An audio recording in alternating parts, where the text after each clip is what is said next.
3 properties, 1 couple. But you don't just build a place like this alone.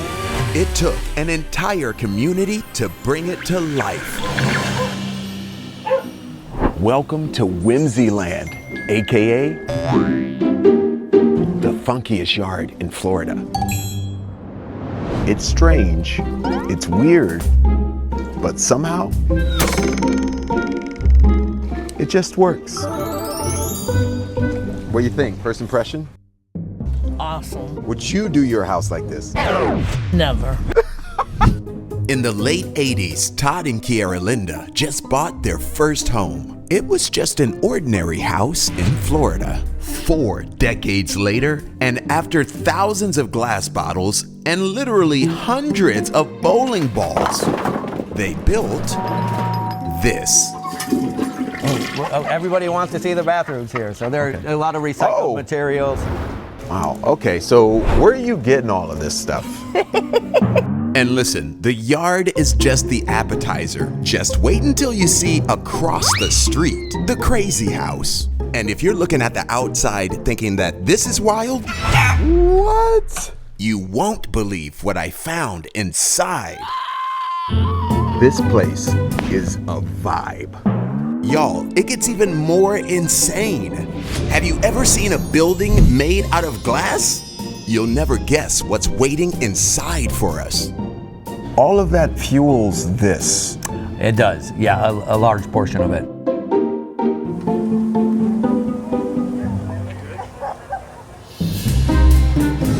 I'm Jabari Thomas, and I love telling stories of strange and hidden gems just like this one. So let's figure out what's happening here at Whimzeyland. But this didn't start as art. So, whose idea was it?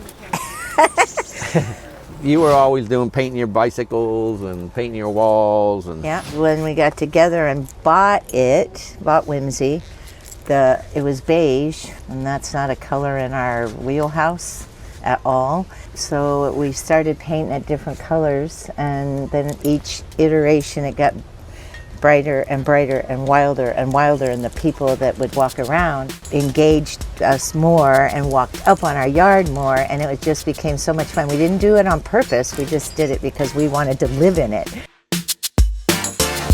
So technically, they've been working on Whimzeyland for more than 40 years. It started with collection and then an obsession of bowling balls. You know, some people think that this was actually an on-purpose masterpiece. Nope. It actually was an accident that happened at a flea market. So, the bowling ball house, where did that name come from? So went to a flea market, there was a rack that said 10 free bowling balls per person. And we're like, who would do that? But we need them, so we're gonna do that. So he got 10 and I got 10, and we put them in the back of the 240Z and made it drag the ground. Somebody just called yesterday, they have 40. Yeah, we'll get them. Yeah. We'll get them. I mean, seriously, who needs that many balls, y'all?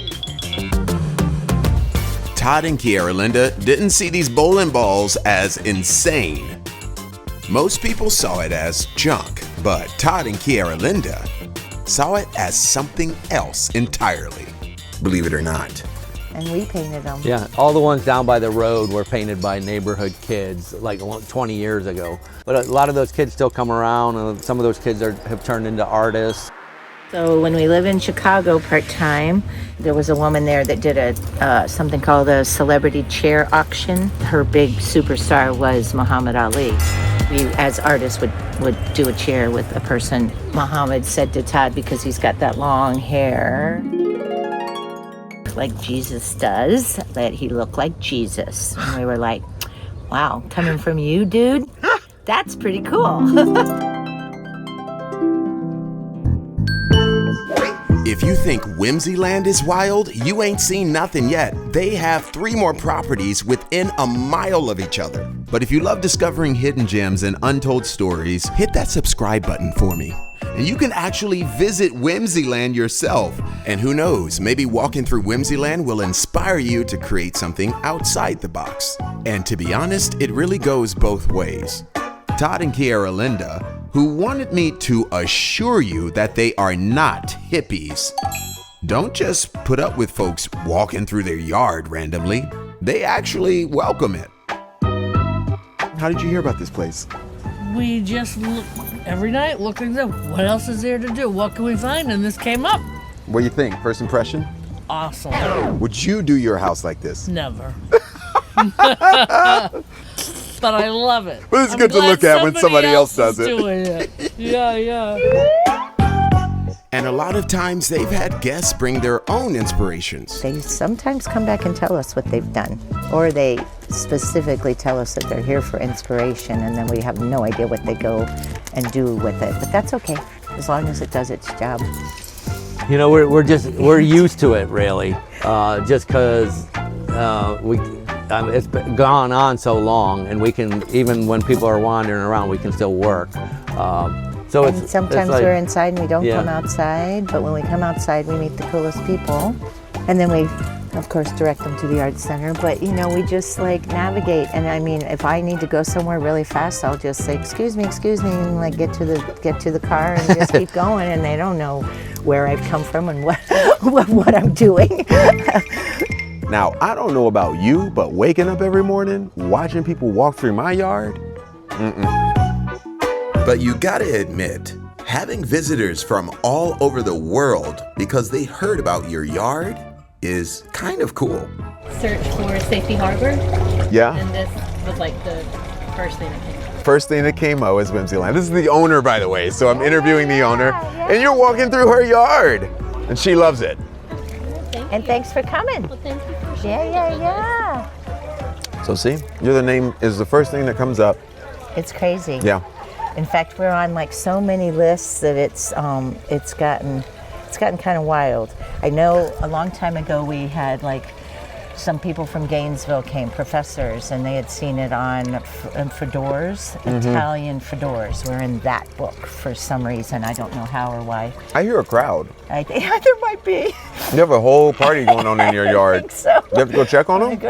Go check on them, yeah. Let's go see. Go ahead. Who knows? Sometimes you just never know.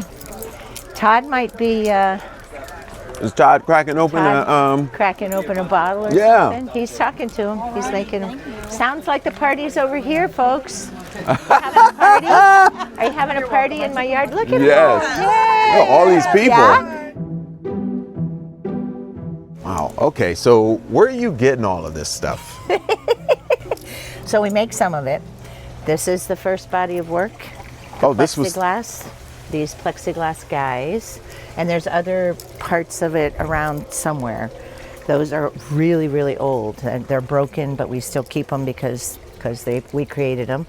This just happened at the Art Center. We do a huge umbrella parade for our anniversaries at the Art Center. Yeah. And so some of the props on the yard are from that. The last one was called One Love, and so we made a ton of hearts, and so some of them ended up there, some of them ended up here. Blue bottles, we told everybody to think and drink blue. What goes on in your mind to create something like this? You know, I mean, okay, so a lot of people call us hippies, and we're not hippies. We were Okay. born in 1969, See, I told you. so we were 9 during the Summer of Love, right? So Aw. we're not hippies. But I guess because of the color and the wild things in the yard and stuff, people think we are, but we're artists.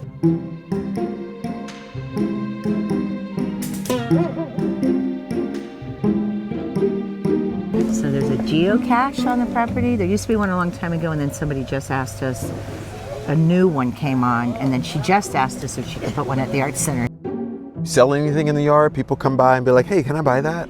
Only the Whimsy wire that's on the big Only the gazebo. Whimsy wire. And there's a few other things up there. My sister has like some nice light streamers and some cards.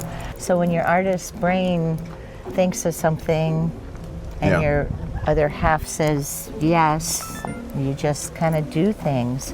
And some of them are super crazy, but like things are, We're artists for a living and we go all over the country. So some things in the yard are created by other people. So we didn't make all of it. So you probably think Whimzeyland is unhinged. You ain't seen nothing yet. Across the street, they bought a guest house. Oh, you think the outside is nuts? This is Casa Loco, aka Crazy House. A bunch of the artists have stayed here. I think we're up to 42 songs That were written in here. Yep, we just had Kelly Baker from New York City. The band was here for 2 weeks. They wrote their whole album in the house. Ooh. So it's a funky place.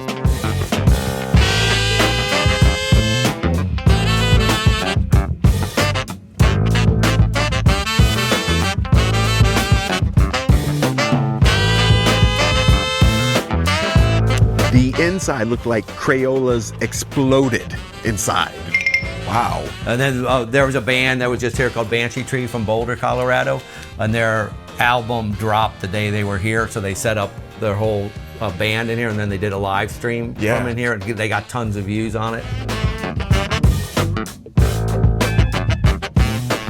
It's kind of cool, so we... What? This is dope. Yeah, and then those are all masks from around the world, so everywhere we travel, we at least bring one mask back. Okay. Here. And this was one of our first mosaic projects. Whose idea? Who did what? Kara, Linda, like we collect a lot of things until we figure out what to do with them. So we started collecting Jello molds, and we had we have a couple thousand of them still.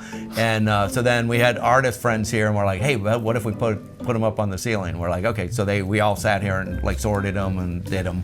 And then the art center, the ceilings above the bathrooms are that too. Okay, if you think this is unhinged, wait until you see their art center. Wow. So yeah, it's fun. And then It's like it's all in sync, but not really. yeah, right. Okay, let's see what this master bedroom looked like. Those doors are from Indonesia and Bali.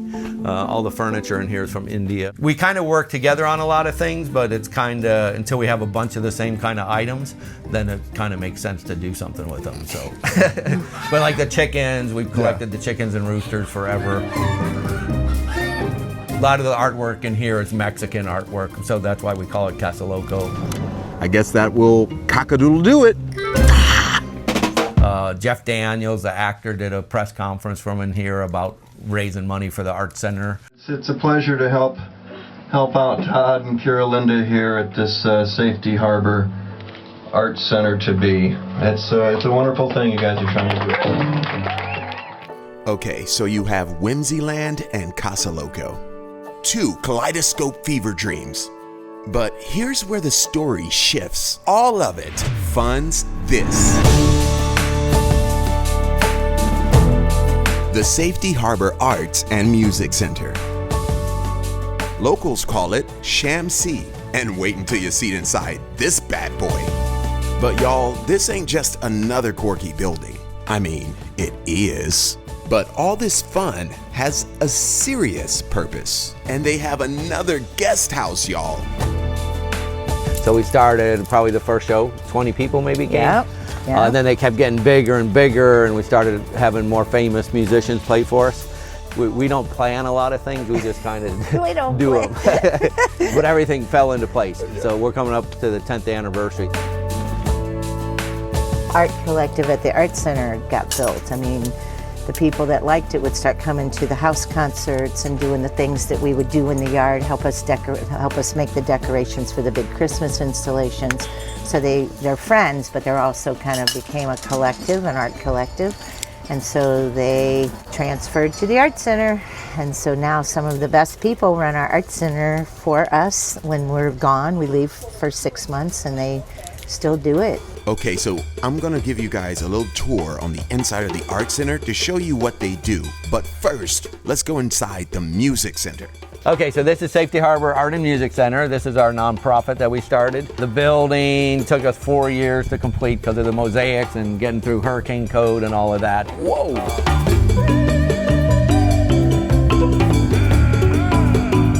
What in the world?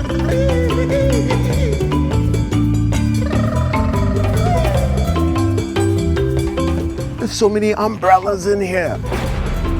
So this is a 107-year-old house here. It used to have a little carport, and then we met this really cool architect at Art Basel. But with the tall ceilings, it's like a really great sound room. And this is where they play up here. Yep, that's the stage. This all turns into seating. This turns into seating.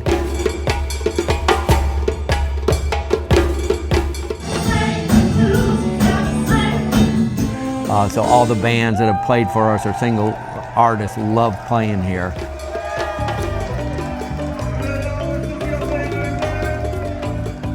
Umbrellas. Yep. We do an umbrella parade for decorated umbrella parade for the anniversary, which is in November every year.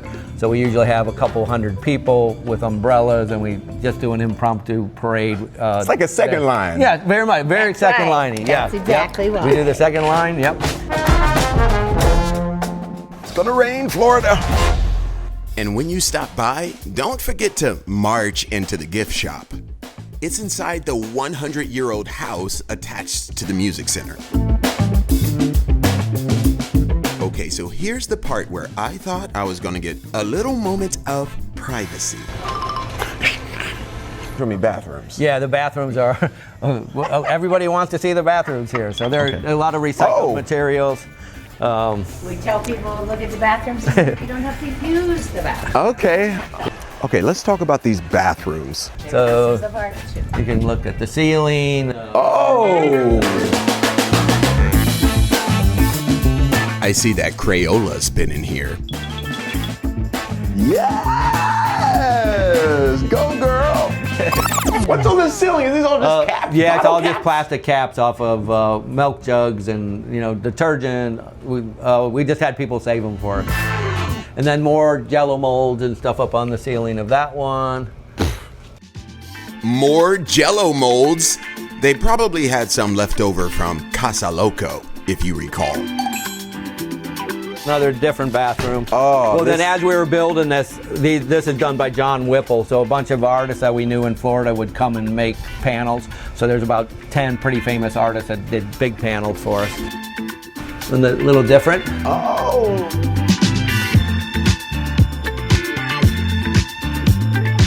More caps. Yeah, more caps, lots of caps. Nicest bathrooms in the world. Or should I say restrooms? Originally, we were going to have one-way mirrors, so when you're in the bathroom, you could see the stage. And then we thought people would be in the bathroom too long, so we changed. They're already in there, lined out, Yeah. waiting. Definitely get a hemorrhoid sitting in there a little bit too long. In case you were wondering, y'all, I did get my break. I hope you can take a little break too and hit that subscribe button, because believe me, y'all, there's more. A chalk artist that comes to Safety Harbor every year for the Chalk Fest, which is coming up. Sean McCann. That's some of more of our artwork. Who did all this? Us and volunteers. And what I mean is,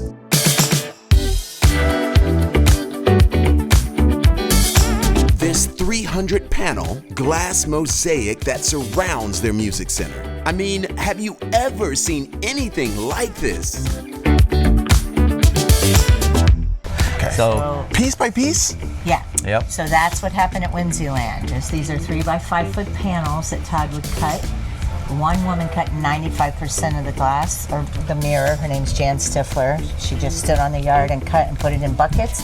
We put the buckets into the gazebo at Whimzeyland, and then put 4 tables up, 4 panels, and people would come and do it for every Tuesday night and Sunday mornings for 2.5 years.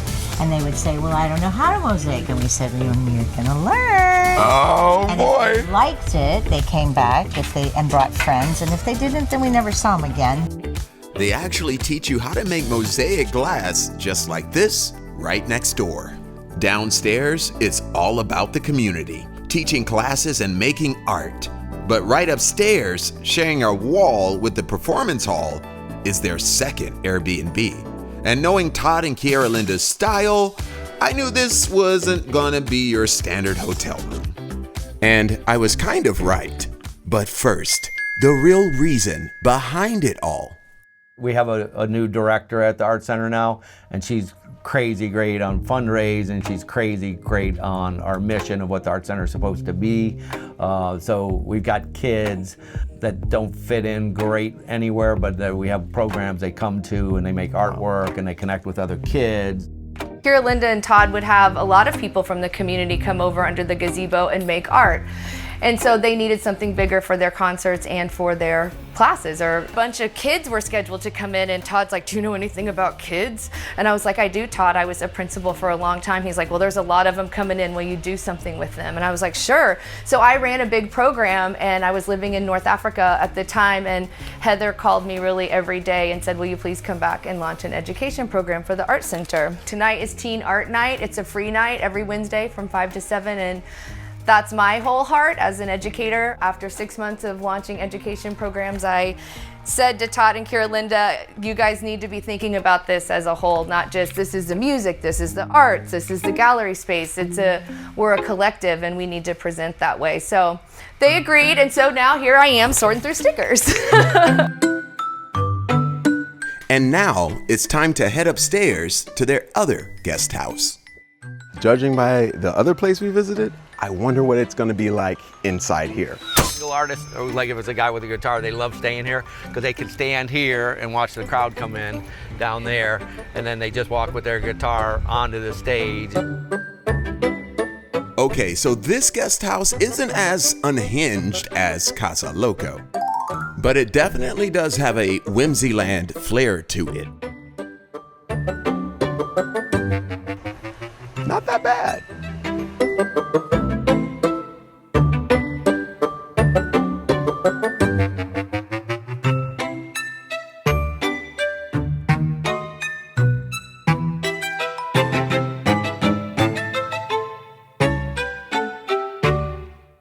We collected a bunch of round mirrors, not knowing where they're going, but then once there was an empty wall, that's where they ended up. So you just collect until you'll figure it out later? Yeah.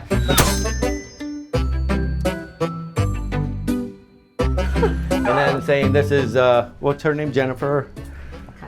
Kasha Rock. She was a artist from St. Pete. She's living in Alaska now, but she did a couple of the big murals. Like the swans? Yeah, well, that's when we know it's been, the cleaners have been here. They make little sculptures for us.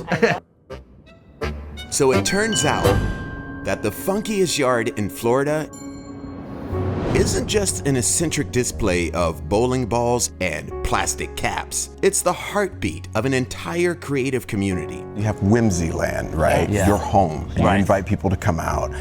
All of that basically fuels this. It does, yeah, a large portion of it. Yeah, and that's kind of where we started, was at our house. And so all of this is on Airbnb. Like, let's say if somebody stays here for Airbnb, this actually goes towards your art center. It does, yeah. How does the community get involved? Oh, every way possible. Yeah. They helped with the mosaics at the house. Every single project they helped do. I mean, there's been things at our house for years and years and years. Collective energy, making props and making, you know, like the hearts and the flower water bottles and you name it, the mosaics, on and on and on. And then most of the art center is volunteer run. We have a couple paid people, but for the most part, like when we have shows, bartenders volunteer, seaters, security people, they all volunteer, and then they get to hang out and see the music, or some of them aren't into the music, some of them are just here to volunteer, and then they go home when we don't need them. We travel a lot. Our house is super small, but we're outside all the time. And but this is the inspiration, like this is the goal right here. We weren't sure. Well, we weren't sure what the goal. We never like set goals like that, but it definitely worked out. I mean, all the pieces. It just happened. Just work, yeah. That way, the trajectory of our life happened that way. Wow. You know, because we're visual artists, I think we take care of the musicians probably better than any place in the country. Yeah. You know, so they love that. Like, we're super flexible. Like, we allow artists, even if they don't play the art center, they can come here with their families, they can write music, they can do everything. But then it always turns out like, well, if I'm coming down, I'll come to the art center and perform too. Right. But it's great. Very cool. In 1987, this was just an ordinary house in Florida. Today, it's on the map of one of the world's most weirdest places. It proves that history isn't just something that happened 100 years ago. It's something that we're building every day out of glass bottles and bowling balls. But some histories aren't built. They were uncovered. And if you think this yard is unhinged, wait until you see the secrets buried at our next destination. A story that only gets deeper and weirder from here.